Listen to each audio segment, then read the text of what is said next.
एक समय में हुर्रियत के नेताओं को यहाँ वीआईपी ट्रीटमेंट मिलती थी। मनमोहन सरकार के दूत इनके साथ चर्चा करते थे। उसका महिमा मंडन करने के लिए जनाजे की इजाजत नरेंद्र मोदी के शासन में नहीं। बुरहान वानी मर गए, फला मर गए, ढिका मर गए, 10-10 अब जो मारा जाता है उसको वही दफना दिया जाता। सलमान खुर्शीद जी को भी याद करना चाहता हूँ। तो रोते रोते वो श्रीमती सोनिया गांधी के घर से बाहर आए कि बाटला हाउस की घटना देखकर सोनिया जी फूट फूट कर रो पड़ी। अरे रोना था तो शहीद मोहन शर्मा के लिए रोते, बाटला हाउस के आतंकवादियों के लिए रोना था। ये नरेंद्र मोदी सरकार है मन, उनको पाकिस्तान से आतंकवादी भेजने पड़ते हैं। कश्मीर में आतंकवादी अब हमारे नहीं बनते कि धारा 370 ने आतंकवादी इकोसिस्टम को नष्ट कर दिया है। मान्यवर, आतंकवाद के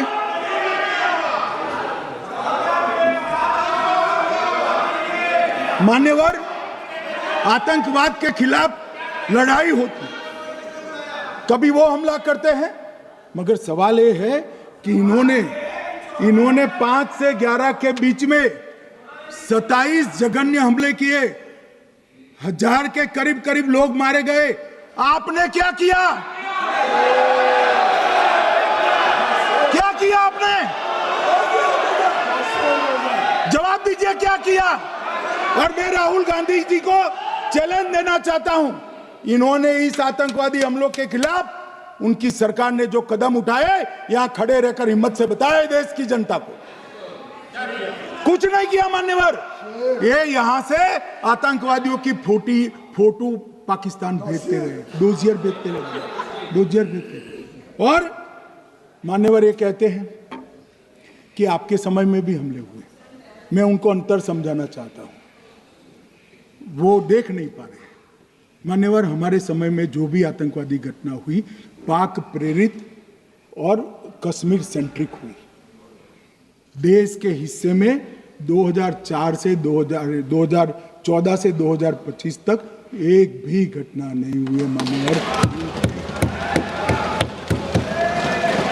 ये नरेंद्र मोदी सरकार है मन, और कश्मीर में भी आज स्थिति ऐसी हुई है, उनको पाकिस्तान से आतंकवादी भेजने पड़ते हैं। कश्मीर में आतंकवादी अब हमारे नहीं बनते मान्यवर। और मैं सलमान खुर्शीद जी को भी याद करना चाहता हूं। एक बार मैंने बड़े सवेरे में नाश्ता करता था, टीवी पर उनको रोते हुए देखा। मुझे लगा क्या हुआ, कोई बड़ी घटना हो गई।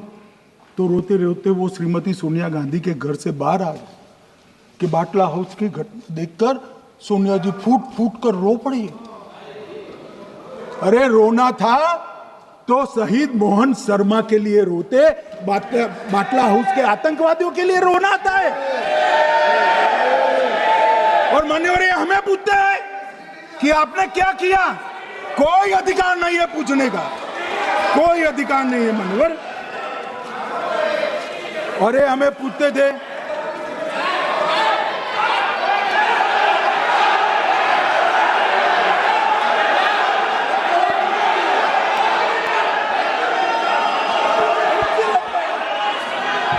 मान्यवर, अभी 25% बाकी।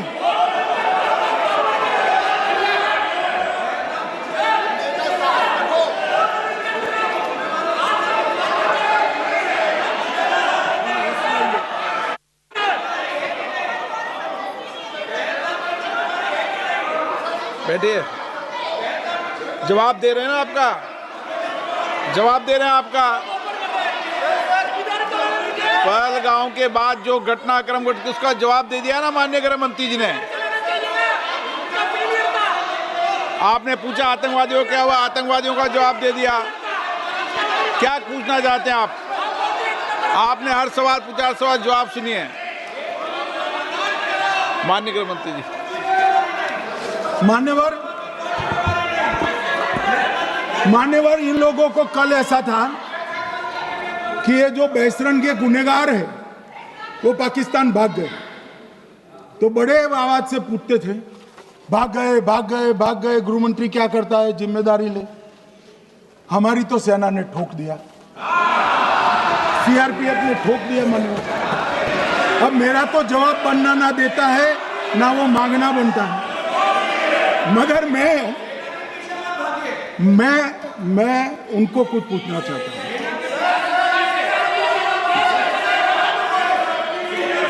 मान्यवर,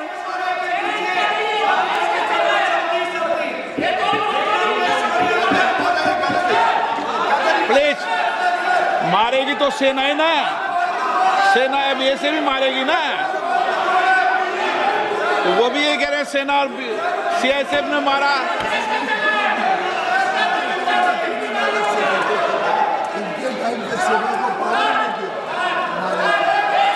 मान्यवर ये कहते हैं, साहब इसको बिठाओ जरा।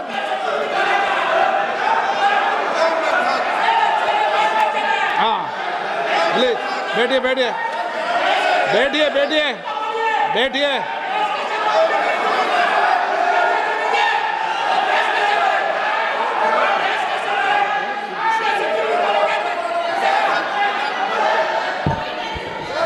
सबको मान्यवर, ये लोग मुद्दा उठाना चाहते हैं तो जरूर उठाए। मैं आज सुबह ही सलमान खुर्शीद जी का वो इंटरव्यू मेरे मोबाइल में रिजर्व कर आया हूं। आप जब भी कहोगे ये पूरे टीवी पर बताने के लिए मैं तैयार हूं। सेव कर आया हूं। इनकी इच्छा है तो कल एक समय तय करिए, यहां बता दीजिए चारों टीवी में, और देश की जनता भी देख ले।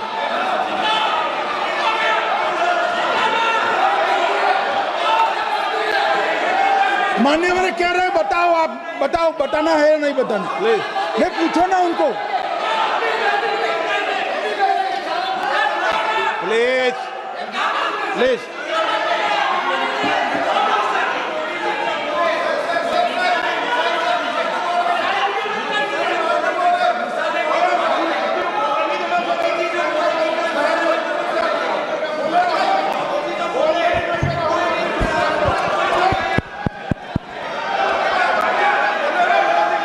बिट्टू बैठ जाओ।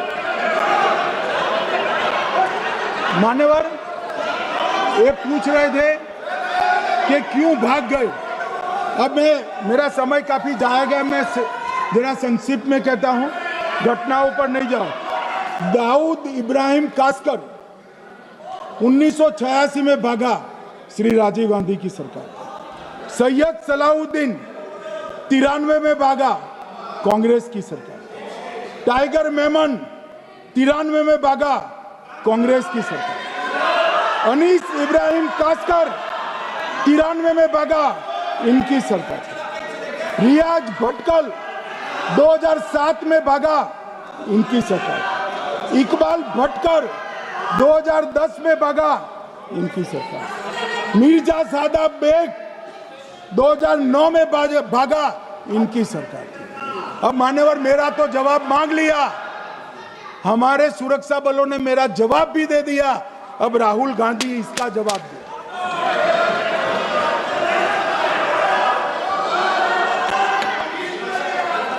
मान्यवर अब मैं कश्मीर के विषय में मैं बात करना चाहता हूं। कल कहते थे कि गृह मंत्री ने भाषण किया था कि 370 की कलम जाएगी तो आतंकवाद कम हो जाएगा। क्या हुआ? मान्यवर मेरा हिसाब देना बनता है। हम भारतीय जनता पार्टी के कार्यकर्ता हैं, ये नरेंद्र मोदी जी की सरकार है, हम जवाबदेह होते हैं जनता के प्रति, संसद के प्रति और देश के हितों के प्रति। मैं आज देश की जनता के सामने 2004 से 14 और 2015 से 25 10-10 साल का लेखा जोखा रखना चाहता हूं। 2004 से 14 में अखंड सोनिया मनमोहन की सरकार थी 10 साल की,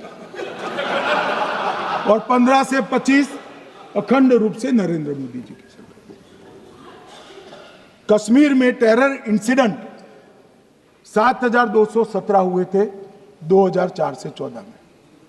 70% की कमी के साथ 2150 हो गए 1525। नागरिकों की मृत्यु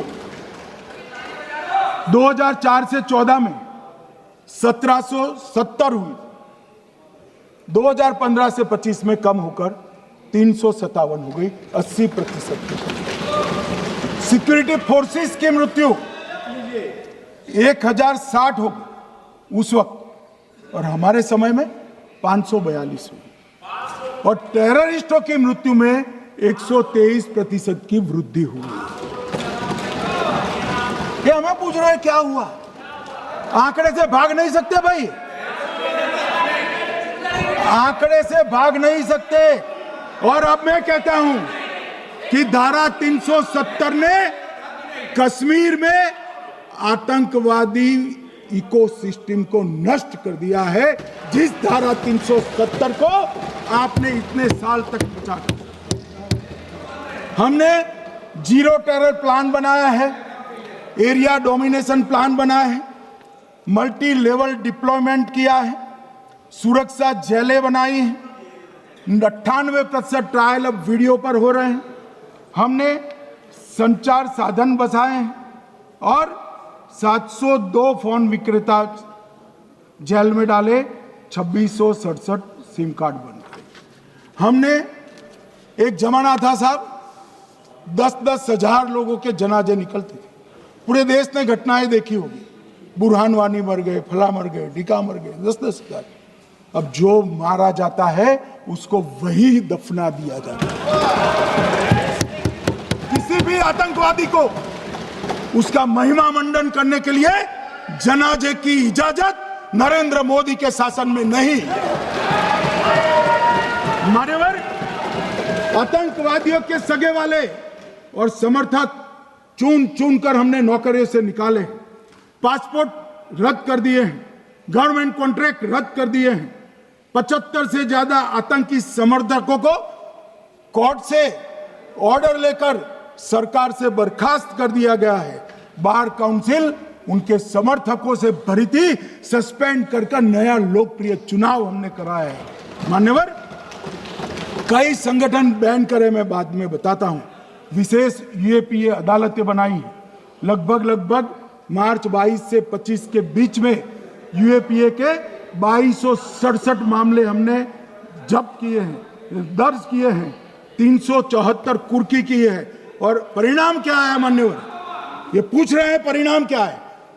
शुतुरमुख वृत्ति से अगर मिट्टी में सर रखकर बैठोगे तो कुछ नहीं, सूर्य भी नहीं दिखेगा।